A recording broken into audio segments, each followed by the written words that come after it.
jungle.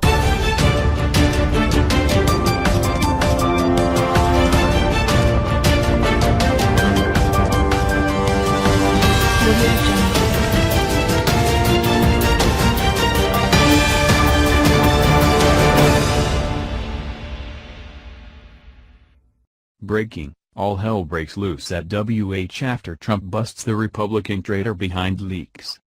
It seems that the political world of scandals and backstabbing is getting a whole lot murkier. Even the deepest swamps have never seen such nefarious and horrid creatures as what is being exposed in D.C. Trump's election didn't merely shake things up, but it seems to have lit a fire under any and all who have anything to hide, including some so-called Republicans as well as some that were literally picked by Trump originally to be on his hard-hitting, no-hold-bar team. Steve Bannon, aka The Leak, has been exposed for what he really is, and no one saw it coming. Well, Trump may have seen it, hence the firing of the former White House chief strategist. The kicker is that Bannon probably thought Trump was clueless. Trump is never clueless, and his most recent tweets on this particular situation prove that. According to IJR, President Donald Trump issued a blistering statement on Wednesday in response to reports outlining highly critical statements made by former White House chief strategist Steve Bannon. Steve Bannon has nothing to do with me or my presidency.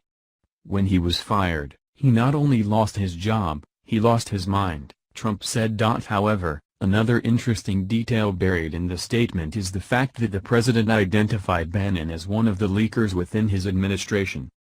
Steve pretends to be at war with the media, which he calls the opposition party, yet he spent his time at the White House leaking false information to the media to make himself seem far more important than he was.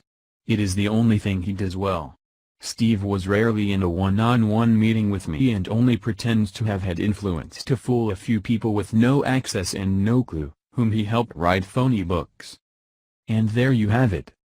The President of the United States is officially at war with his former chief strategist. DML reported. Following a day of bad blood, President Trump's lawyers hit Breitbart News chief, Steve Bannon, with a cease and desist letter Wednesday night and threatened imminent legal action against the former White House strategist. The demand letter is a response to harsh comments that Bannon reportedly made to journalist Michael Wolff about Trump's campaign and leadership. It also comes on the heels of a hard-hitting public statement issued by Trump stating that Bannon had lost his mind. Charles Harder, Trump's attorney, writes in the letter that Bannon violated a non-disclosure agreement signed during the 2016 campaign by disclosing confidential information, speaking to the media about the campaign and disparaging members of the Trump family. Additionally, Harder suggests that Bannon told lies that defamed and slandered Trump. Harder gives 24 hours for Bannon to respond to the letter that he cease publishing defamatory or confidential information and immediately begin preserving relevant documents, a standard demand typically made before the commencement of legal action. During his appearances on Breitbart News Tonight late Wednesday, Bannon called Trump a great man. The Washington Examiner recently reported that one of Bannon's biggest financial supporters is now standing and saying no more to the treasonous backstabber.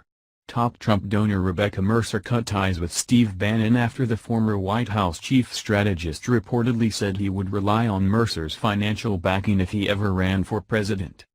Mercer has been Bannon's primary donor for quite some time, but she is now stating that she will not provide financial support for Bannon's future endeavors, The Washington Post reported on Wednesday.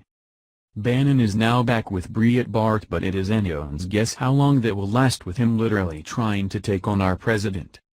The core constituency for Breitbart is what you would call the Trump deplorables. That's the audience.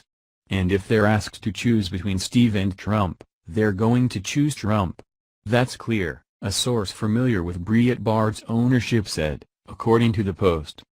After excerpts from a forthcoming book, the White House took drastic steps away from Bannon. Fire and Fury, Inside the Trump White House by Michael Wolff, was published Wednesday and featured unflattering comments from Bannon about Trump's family. Steve Bannon has nothing to do with me or my presidency. When he was fired, he not only lost his job, he lost his mind, Trump said in a statement on Wednesday.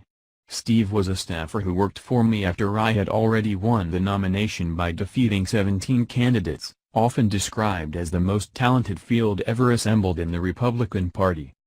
Sarah Sanders stood firm against many of the claims made by Bannon in those excerpts, like the suggestion that Donald Trump Jr.'s meeting with a Russian lawyer in June 2016 was treasonous and unpatriotic.